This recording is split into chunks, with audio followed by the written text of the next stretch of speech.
Hello, everyone. Welcome to this new episode of our blog of our channel. This episode is actually not going to be a tutorial like my other videos about tech and everything, but this is actually a conversation, kind of a podcast with a friend of mine. His name is Aman Goyal, and Aman has actually had a very interesting journey starting from college to getting into the field of AI, to getting into a startup, then a pretty good company, and then now his MS journey. So he's going to talk about all of it, and I think it's going to contain a hell lot of information for all you guys out there who are currently working, who want to switch for an MS. And yeah, I guess actually Aman also has a pretty fantastic fitness journey, an experience about how fitness pretty much shaped up his life. So that's going to be very interesting for a lot of engineer, my engineer friends out there. So I guess without wasting any more time, let's get into the podcast. Let's have this conversation with Aman, and yeah, let's have some fun.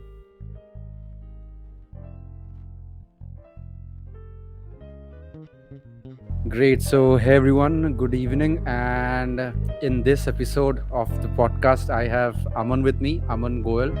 He has been a friend and colleague of mine. And so, Aman has had an exciting, very exciting journey from college to his industrial experience. And now, Aman is actually going to pursue his MS at CMU, um, one of the most popular and universities out there in the world.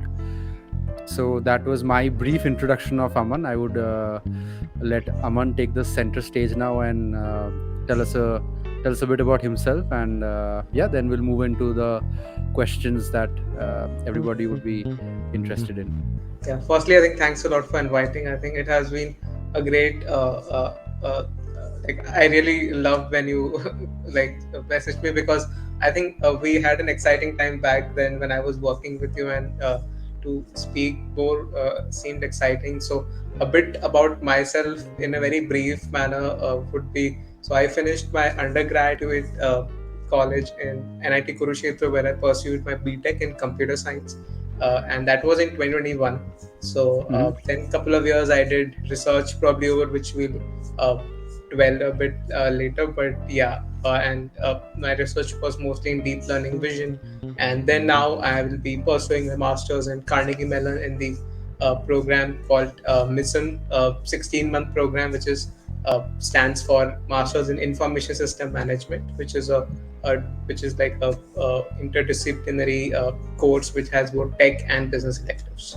Yeah. So I'm sure that you have had a very different experience starting from college, and then like falling right into the most popular domain that has been there for some time now, Yeah. uh, which is AI, vision, deep learning, and also stuff. And then you worked at one of the better companies out there, and now you are actually going to pursue your MS, right? So before we come back to the MS part, I want to know, right after college, you have had a fair bit of industrial experience.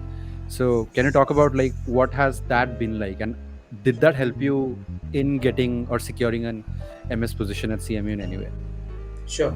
So when I was in my PTech, so I think in India, as all might know, most of the research institutions or most of the labs are out there, densely populated or densely based in IITs, triple IITs. So they are in the top cream, five, six universities.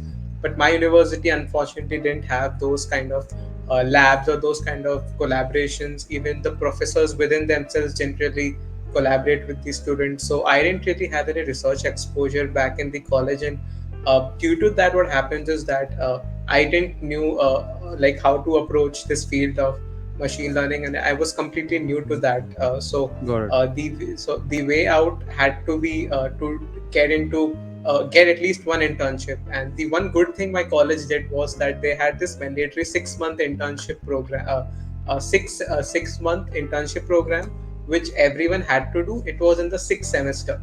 So I Got it. think that was where I think it really opened up when I think worked for nanotechnologies, definitely with you. And I just got a lot of exposure of from doing Coursera courses to actually learning how the real stuff happens.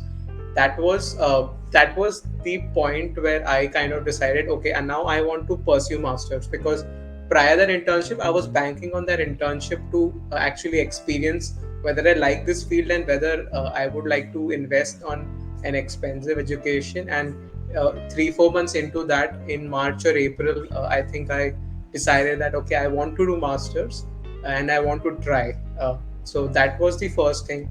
But definitely, because I didn't have research experience and most of the other candidates, successful candidates, had, so I had to take a very different journey where at the first year, just after I passed out, I actually just did research internship. So I got myself into Triple IT Hyderabad again through the cold mailing process and interviews, and uh, I was working there as at the CVIT lab, which is computer vision lab, and then I also was working as a research intern at Carnegie Mellon and Michigan State. So I think these 2-3 internships helped me build a very good solid base for research, Mm-hmm. and which is I think very much required if you want to enter into a top company, because top companies generally require MS or PhD as an AI Got research it. engineer or ML engineer position. But Uh, just I'll just interrupt you there once. Just wanted to understand, like, the thought of doing an MS, like, was it always there, like, or did you feel that no, at one point of your career you felt that, hey, I guess I should, like, like, try something out, or Uh, right, that's a good question. So I think what I had observed very early on is that when if you want to really achieve something big in ML, or if you want to work at very good companies, then everyone at that time also required a MS/PhD like in their job descriptions, or generally because AI is a very research oriented field. Even today everything is happening, it's not like development which is hardcore, it's mostly out there. But so I think that I realized very early on, and that's why then the question comes whether I want to do it, am I really passionate about machine learning or Mhm. not. So then it was that question. But yes, but I had figured that if you want to achieve something, then I think MS PhD was a minimum criteria in ML. Got it. And do you think, like, your work experience, we'll get to the details of the kind of work you did in the industry, but your work Yeah, experience and your college, yeah. they, like, helped you in securing this position, or, like, or do you think, like, you were completely self-taught? I mean, most of the programmers out there are self-taught, but how big of a role has the college played? Because nowadays, there's this notion, right, you don't need a college degree to do anything in life, and that's Yeah, going around. But right. what are your thoughts on that? So I think I firstly I was self-taught because we didn't have any subjects, neither as I told we had any research experience. So from Mm-hmm. learning perspective, I was. But again, the advantage which you have in a college is like, for example, I told the one thing I highlighted was that the internship opportunity, not opportunity, like I did it through cold mail, cold messaging people on LinkedIn, but at least the fact that they had a mandatory internship Yes. duration, which push students to break through the shackles and apply.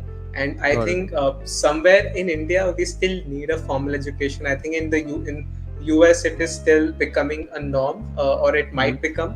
But in India, I think at least a basic education is required. Although yes, I think I'm also self-taught, and I think a lot of people from who might not be from the best of the colleges might have to still teach themselves. But yes, I think a formal education is definitely, in India at least, it will be required for some time now. Got it. So formal education and cold emails. And cold emails are a must. I mean, people generally, I've Yeah. seen I've seen people not send out emails to recruiters, or like folks on LinkedIn who might be working in a team of interest. But Yeah. ultimately, that's the only thing that works, it seems. I mean, you Yeah. ask for referrals, you ask for, like, opportunities. Yep. Great. Great. Cool. So, like, tell me one thing. So, right before MS, I guess you worked at Intel, right? So I guess you're working as a computer vision engineer, if I'm not wrong, isn't it? Yeah, AI research engineer. Right. AI research Yeah. engineer. So, like, what kind of a profile is needed to get a job like that? Mhm. Like, do you need, because you didn't have an MS then, but you're still a Yeah, research engineer. So how does yeah, that work? Like, what kind of a role do you right. need that? So yeah, so I think like I was earlier touching upon the 1 year of like I did just 1 year of research internships after my bachelor's, and I think that 1 year built a very strong base because I had affiliations with already with very good universities like CMU, Michigan State, and Triple IT Hyderabad. I had a paper under my belt also, the other one in publishing. So I think when you have so many experiences, then the industrial people they actually get attracted, and then Hmm.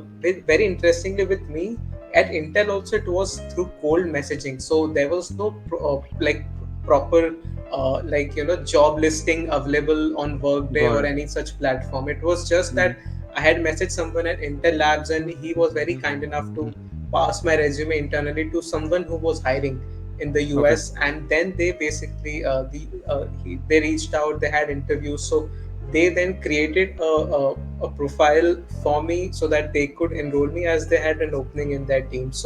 I think that was that research experience. I still remember that interview actually which we had, and I talked a lot about what work had I done in my research internships back then. Hmm. I think that really attracted a lot of them, and I think I I also remember I had got a CVPR paper published just 2-3 months before that, and I'm sure that must have really helped the cause also. So I Got it. think Got it. yeah, So you that worked. So the CVPR paper came out of which lab? it came out through the Triple IT Hyderabad Computer Vision Lab. Got it. Got it. Got it. Got it. Got it. And so you were working. So what was the? I'm sure you won't be able to like shell out the details of your Mm. internship too much, but like, what Yeah. was the work there like? Like, were you working on the project solely, like owning it, or Yeah. like were you working with a PhD student there under a professor? Yeah, so I was so at Triple IT Hyderabad, I was completely owning that project. So I was just we just used to have these weekly meetings with the professors where he used to guide, but the implementation part was just done by me. And then later we also had one more intern, so we two were working on it, and the project was basically triple riding and helmet violation detection in the Hyderabad and Bangalore based roads. So it was a Got very it. difficult problem, but a very interesting problem to tackle. So it took like 9 to 10 months, to to do a lot of experiments, write papers. We also got rejected in one or two conferences, but then we were happy that we got accepted by the CPR workshop. Yeah, So it was a CVPR workshop, was it? yeah, yeah. Nice. Great. Great. Great. Cool. So now, so you mentioned that like even like Intel was a cold emailing stint, right? Yeah. So like, Yeah. I mean, after you went got into Intel, like what was the work there like? So so when you say AI research engineer, right? Mm. So what does it generally do? Uh, so there are like machine learning engineers, there are data scientists, there are research scientists as well. But Yeah. what does a AI research engineer do? Is it like more on the application side? Like, is it like applied Mm. sciences, or is it like Yeah. looking into or reading research papers, Mm. implementing them? So how does that Right. work?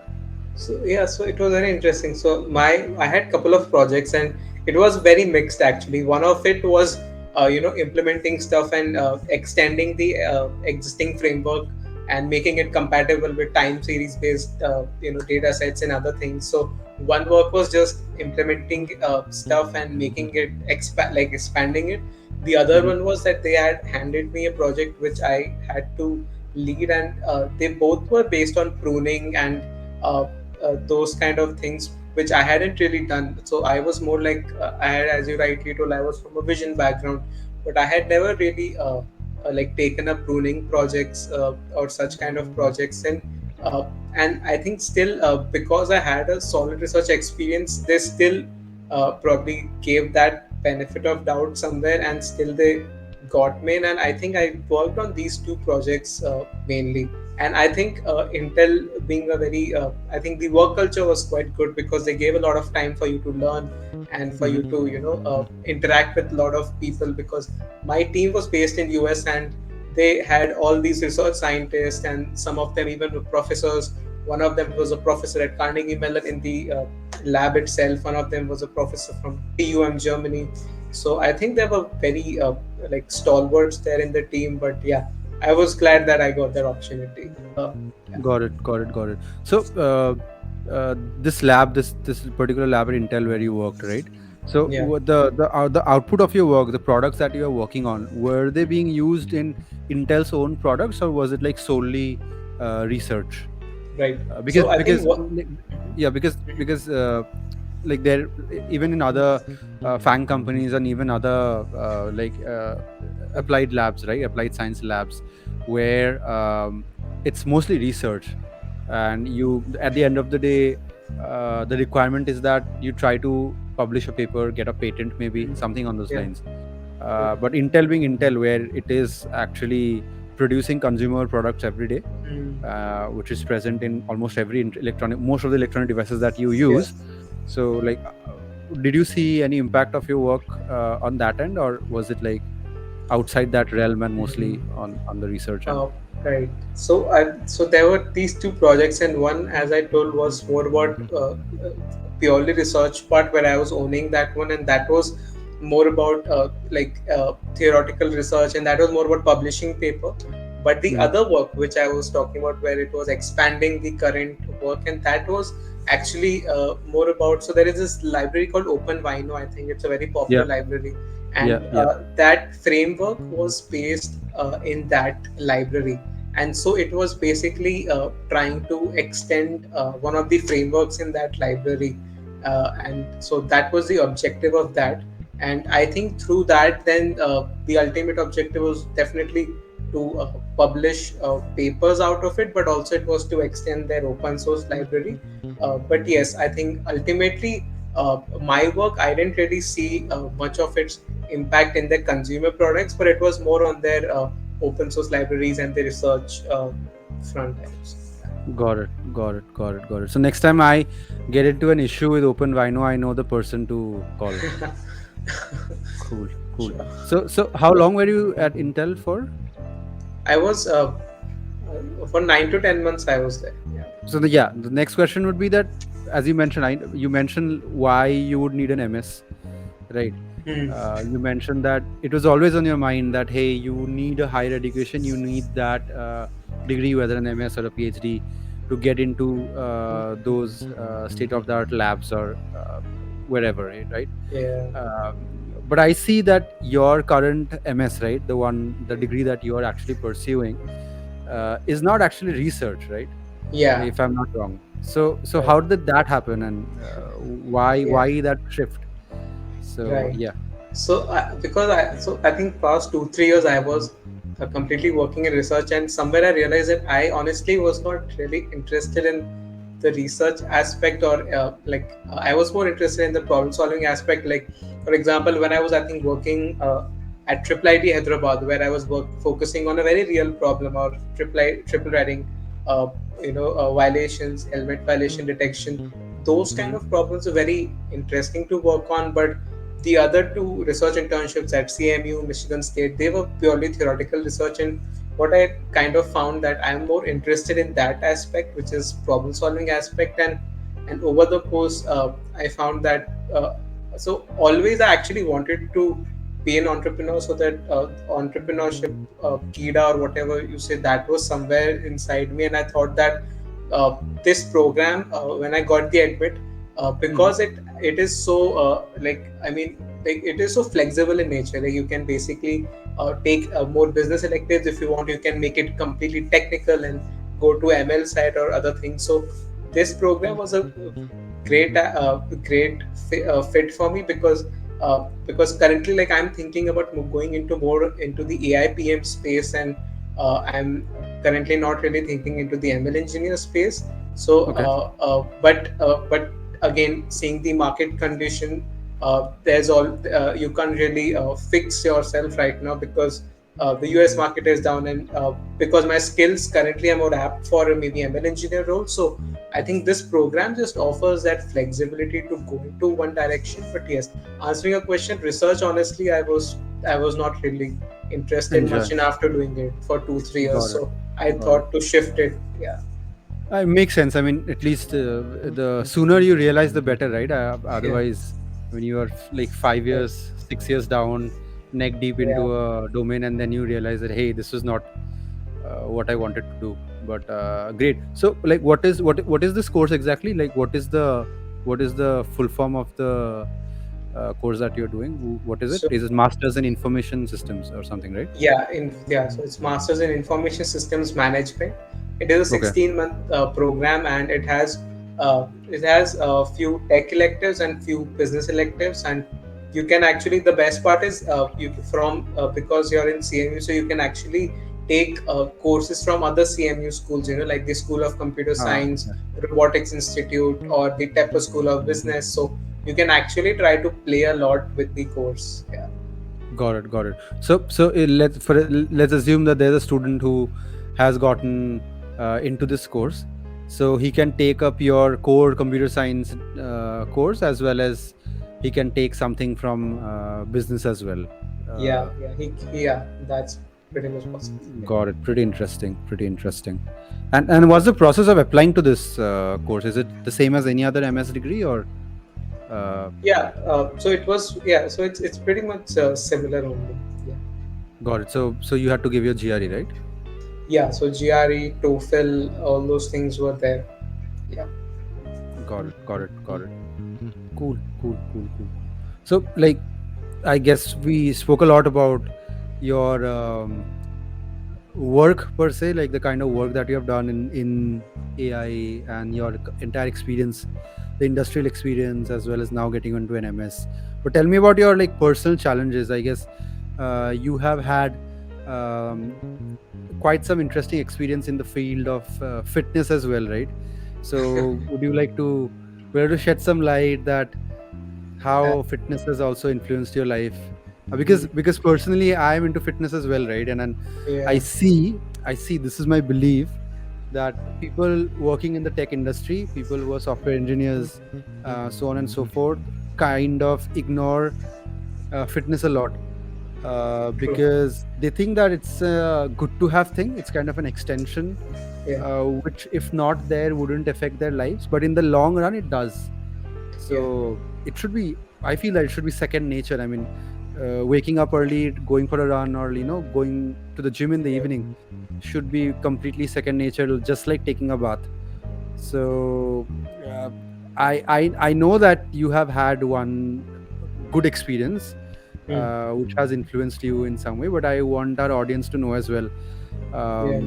how it has been, and how did it change you. I think so. I have been obese since childhood. Like it's like that hereditary thing where where I was just obese for most part of my life. And I think COVID hit, and I was working at Nine Technologies, at the startup. And I think when that lockdown happened, we became a workaholic, and we started ignoring our health much more. Yeah. And I think during that time I just increased 20 to 25 kgs, sitting at the home, eating at irregular times, no physical exercise, no going out. So uh, I had reached the peak where I was almost 125, 126 kgs during that lockdown. And my breathing changed, and a lot of things happen when you become overly obese, right? You're Hmm. like, even if I just get up, used to get up from a bed, I used to literally start breathing very quickly, panting. And I mean, it used to be very bad. Got it. And that time I was in India, actually, at my grandparents house. So and with grandparents, right, it is just that they don't mind. They just want to give you a lot of food. So Yeah, yeah. when Typical, international, typical, typical yeah, Indian grandparents problem, right? They will always ask you yeah, that, hey, why don't you eat something? yeah, for them, you're there always thin, I guess. You Yeah. never grow fat for them in their eyes. But when international flights started getting unlocked in 2021, then I came to my parents house in Oman.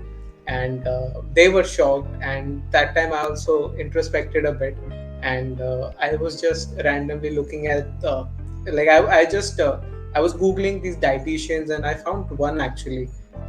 And I spoke to her, spoke to one of her clients, and started on this journey, which initially was just 3-week detox plan, and then it turned out to be a 14 to 15 month of journey where I shed almost 50 to 53 kgs of weight and a lot of inches. So and personally, what was happening is this is a weight loss, but very interestingly, so I have been applying for masters since past 3 years. So I had Mm-hmm. applied for 2021, 2022, and 2023 now.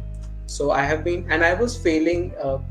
Like first attempt, anyways, my profile was not good, so I would not consider that. But the second attempt, when I was telling you right about these research internships at Triple IT Hyderabad, Yeah. CMU, Michigan State, like I had three very good LORs, everything set, but still I was blatantly rejected at that attempt from all the universities, all the 22 programs which I had applied, and that was basically because of my GPA. My GPA was low, and also because COVID had US had opened up, and Mm-hmm. because so many applicants were suddenly there, right? Because Yeah. previous year no one applied, now everyone was wanted to go in.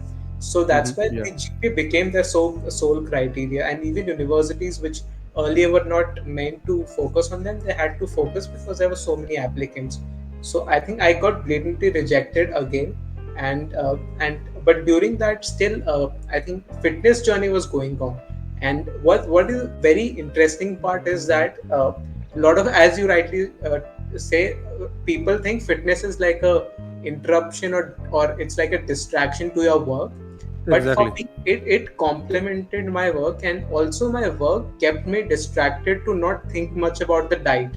So it was actually acting two way, so if I'm on a very strict diet, if I just think about my diet, my food, I'll probably if I overthink, then probably I'll feel more hungry, or I don't know, those things Exactly. will happen. So work was keeping me distracted in that way, and because I was actually following a very strict diet, a very good routine of walking and physical activity. So I think from these things I was getting that energy to work even more efficiently.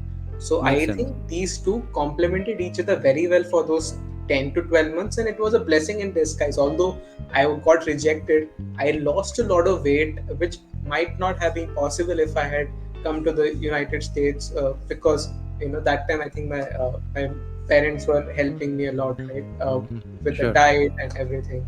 So I think it has been a great journey, and my perspective, my view completely changed after that. After this thing, like I always started keeping diet first in focus. I started hating sugar and started hating a lot of other things. I became more. Another takeaway from this podcast is that sugar is the real poison. People should stay away from it, Yeah, whatever way yeah, possible. yeah. But But yeah, I mean, it was a game changing, life changing, and a lot of people say that they try these crash diets and it doesn't work. It yeah, won't work because you're not changing your habits. So if you do it for at least 8 to 10 months, then your mindset of starts course, of changing. course. And I mean, it's I it's a think, it's a, it's a long term. It's not a it's an yeah, investment that you have to make. It has to be long term. Nothing right, comes out of, you cannot like reap the benefits like by staying at it for like 2-3 weeks. It wouldn't work. But definitely. great to know. Great to know. I mean, thank you for sharing as well. But I guess this would push a few people into that direction who shy away Yeah, from like going for a run or lifting a few weights. But yeah, I guess I hope. I mean, at least at the moment, I guess post COVID, we have seen these issues, right? Like people suffering from heart attacks and whatnot is Mhm. increased a lot. So it's like time where we especially pay a lot of Yeah, attention to fitness, because personally for me, I work from home, right? I sit in front of the like laptop for a good amount of time, like so yeah, if I and I'm guessing like most people out there who are working from home have to like undergo something similar. So yeah, I guess, I mean, at one point of time it is necessary, to like go for a yeah, jog, hit the gym, maybe at least gives your mind some rest, definitely. even if not the body. But yeah, great, that was good to know. I guess our viewers would be motivated by that as well. I mean, you mentioned you lost 53 kilos. I mean, that's more than 100 pounds, dude. I mean, that is Yeah, phenomenal. So great, great. Now, yeah, so I guess you have been in AI. I am I, whenever I speak to anybody who has been in AI, in the AI domain this question. Like, so we are in the age of large language models, and they Yeah. seem to be automating pretty much everything out there. Um so, what do you think about it? What do you what are your views on it? Are jobs in danger as software engineers, or it's as you mentioned, like, is it a blessing in Mhm. disguise and it opens up a lot more opportunities Yeah. for us to try out different things, maybe? Mhm. But Right. yeah, so what are your views on Right. like So ChatGPT and everything out there? right. So I think when ChatGPT came up, I was working at Intel as an AI research engineer, and a lot of my friends are developers, and I think me being an AI research engineer, we didn't really use ChatGPT because I mean we were working on these completely new frameworks, and I mean so it couldn't really help much. So earlier I was a bit averse to this, and I didn't really like it, although my friends were saying a lot that it can build Chrome extensions, etc., and they were Hmm. really like they were quite happy with it. And slowly when I started to use it, I kind of started thinking that a lot of mundane tasks which earlier we had to do, like cold mailing, right, cold messaging, Yeah, cold mailing, I mean yeah, if I have to write a good one, I have to research a lot, right? I'll have to and maybe it's not everyone's cup of tea to maybe also write a very good message, because like I mean it's difficult, some people can write, some people it might take more time. So I think in a lot of ways I found that that problem was solved by ChatGPT, that a lot of mundane tasks could be done very quickly. yeah, And yeah, apart from totally. that, I think even very smart tasks like interviews, and I think it can do a lot of things provided the prompts are good, like it can interview you and it can help you with a lot of these things. So I think it's very beneficial. And what while looking for this answer, actually I stumbled upon a great podcast the other day. And what I and what the person spoke like that time, I just created an analogy which I think reflects pretty much this situation where there are three kinds of drivers. Okay, so Sure. one driver probably relies just on his own information, right? He Yeah. doesn't want to look into Google Maps, and he's very stringent. So Hmm. that is one first driver. The second driver is completely dependent on Google Maps. He doesn't know the paths or the roads on its own, or he doesn't have any idea, right? And the third is a person who knows the roads, but he also has a very good application of Google Maps. So he knows how to use Google Maps very well, and he Hmm. basically is able to use both his knowledge and Google Maps in the best possible manner to help the customer reach the point of fastest, right? And I Sure. feel the third person would be the most beneficial out of it, or would probably be the most successful. And the first two people, the one which is entirely dependent on his or her own knowledge, those are the people who will probably who do not want to change with time, and they will not adopt chat gpt. There are the second set of people who will be completely dependent on chat gpt, and they will also fail soon, because chat gpt is also inaccurate, whether it's the bard or whether it's chat gpt. There is a Hmm. limit to how much they can be accurate. And I Correct. think the third set of people, and this can apply to all the fields, I think developers, product managers, AI engineers, right? I think there are some tasks which will require which will not require much of our brains, but will require a lot of time. They might be a bit mundane, not that creative, and I think ChatGPT just helps us get those done faster, and helps you focus more on the creative stuff, or Sure. the more interesting parts of your job. So I think in that way you can promote yourself faster, or you can actually grow faster in that Yeah, job. but basically increase productivity, right? I mean, Exactly, exactly. yeah. So I think that will happen a lot. Like I think I was the other day I was saying Overleaf has this text GPT now, Oh, nice. they where if you're writing a research paper, I mean that would be amazing if you have that open, and it can Of literally course, of help course. you generate, because a lot of times we used to waste our time creating those very Yeah, I big mean tables on. latex. I mean, overleaf Yeah, is latex, right? So the syntax yeah, is damn difficult. yeah. But And yeah, now yeah, that yeah. it Of course. I has mean, that, I mean, it will save the time.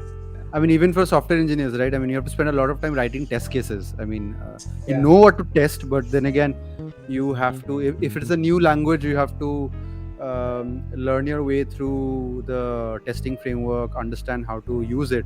yeah, And yeah, I mean, makes life easier, definitely. But you need to know your stuff. Otherwise, yeah. if you, as you mentioned, if you become completely dependent, it might Backfire. have its own negative Definitely. stuff. Yeah. Cool. Cool then, Aman. I guess that was actually all from my end, all the questions that I wanted. Thank you for coming on this podcast. But before we stop the recording, I would ask you to, like, if you have any final points for people in college, people who are Yeah, planning to apply for MS, people who are looking for jobs. yeah. Yeah, so, yep. So, final points from you. Right. So I would just say just be a bit more ambitious, because when I see people literally they somewhere think that they can't do it, they can't crack that job at Apple, Google, they can't crack that university at Carnegie Mellon or whatever. So I think you have to be a bit over ambitious, although it might be a bit out of your league right now. But if you Mhm. don't be ambitious, you will never reach that league. And personally, I think for me it was because when with a GPA of 7.79 out of 10, a lot of counselors, a lot of people I went to, they told, you can't get into, they laughed at me. But I still like worked a lot on my research profile, and I got into this great university. So and similarly with Intel also, right? I think I started from a college where like literally people had no idea about AI, and there was no, like not even an utterance of AI, like because people were so much into the regular software developer jobs, they never used to even get into AI. We didn't have a subject of AI as long as the eighth semester where we had an intro to ML. It didn't make sense. But I Got it. think, but still getting from there, uh, doing that research on my own, cold mailing, cold messaging, right? That helps. So I would say be a bit more ambitious, give yourself that extra chance, and take that cold, write that cold mail, cold message, because it does wonders in life, and it can open up ways, magical paths, I think, which you probably would never have imagined. And these are all very like very like novel paths. Like these are not your conventional paths, very unconventional paths. Like it Yeah, has but worked for me. battle tested, right? Tried and tested. Works. Yeah, I mean, at least 1 out of 100 it would work. We just need to yeah, be resilient. yeah, yeah. It's all Great. about that increasing the sample cases, and that hopefully that probability will hit soon. Sure, So I sure. think I mean, just just increase your sample set until you hit it. exactly, just write as many cold mails, definitely with in very smart manner, which I think ChatGPT can be a very great use, and Bard. But yes, do take that chance. Give yourself that chance, I would say. Yeah. Sure, sure. Fantastic. Great, great. Thank you so much, Aman. Thank you for joining. And yep, yep. Have a good day then. Yeah, thank you so much. I think it was great talking to you, and yeah, I'm really glad that you're doing this. I hope a lot of people get to learn Sure, and sure. get That's to that's develop. actually the goal. Like taking the awareness out there. I Yeah, mean, there are a lot of things out there that people aren't aware of, especially students who are just coming out of college. There are like set paths where you apply to companies and stuff, but there are other things they can experiment with as well. right. Uh, cool, great, great, dude. Thank you so much.